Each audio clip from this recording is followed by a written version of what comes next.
When I arrived at the Stupski Foundation nearly 5 years ago, Joyce Stupski and her board of directors had already taken the bold step to make her foundation a spend-down.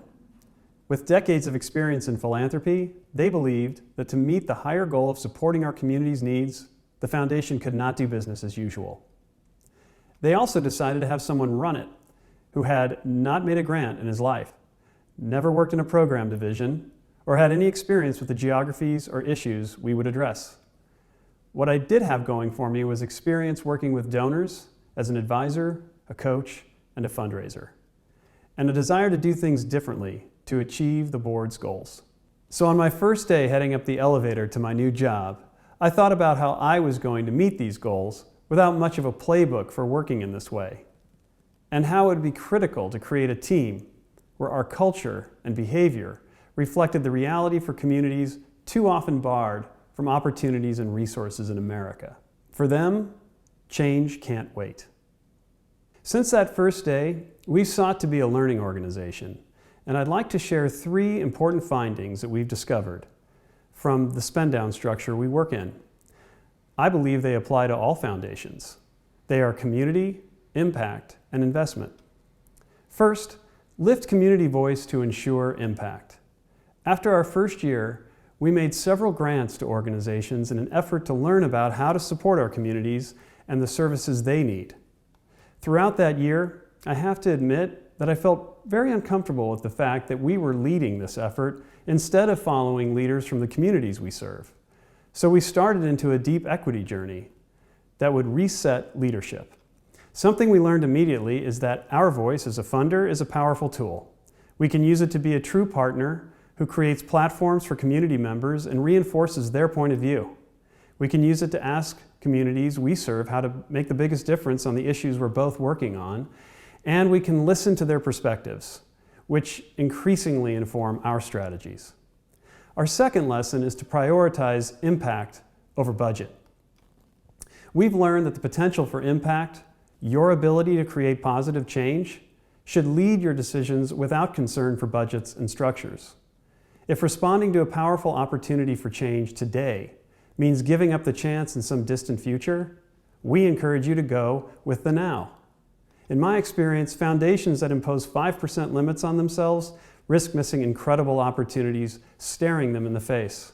And I expect that as funders, some of you have questioned why you limit yourself today for the sake of giving tomorrow. For example, when the coronavirus struck, our board and staff didn't hesitate to move capital immediately. We are a spend down.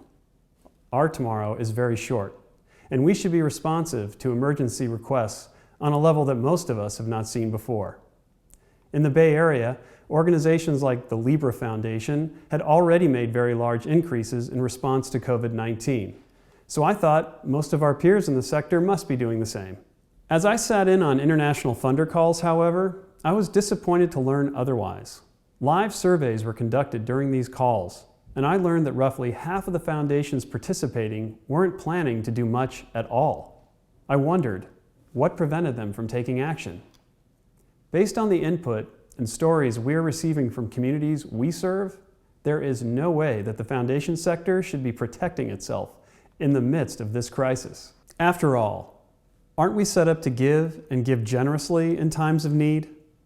If ever there was a time to act, this dual health and economic crisis is a powerful example of when we need to put impact above everything else. We must focus on the results we want to see and have that potential for impact guide our approach. Finally, we must prioritize impact over long-term investments.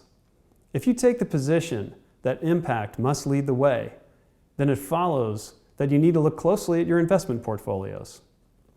A few years ago, I and many others started to question a common perspective in philanthropy, that our goal is to make money to give money.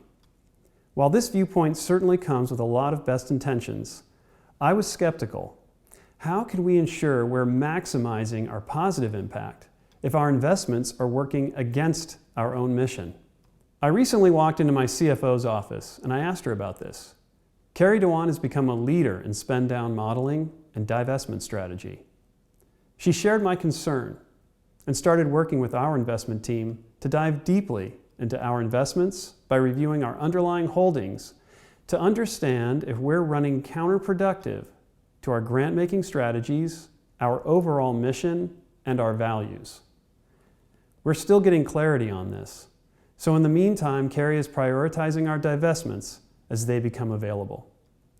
We're exploring ways to put our investments back into the communities we serve so they benefit from the returns, rather than the traditionally very well-funded financial markets. For example, Carrie is following the lead of foundations who are putting dollars into intermediaries that support small social enterprises and asset-building opportunities for people of color. We still have a lot to figure out, and we realize that because of certain restrictions, complete divestment can't happen overnight. But when you're able to reallocate investments to become mission-aligned, do it. How do we shift business as usual in philanthropy? How can we have the greatest potential for positive impact?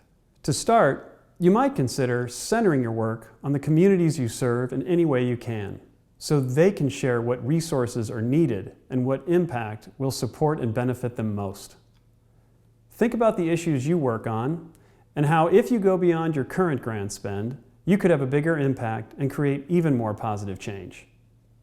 Dig into your investment portfolio to fully understand whether it aligns with your values and your giving, and consider mission-related investments. As the Stupski Foundation does these same three things, we look forward to sharing more about the lessons we learn and challenges we encounter. We're also eager to listen and learn from what you discover through your work. We don't know how this will all work, but we do know philanthropy has been working for decades on many of the same problems, using many of the same traditional approaches.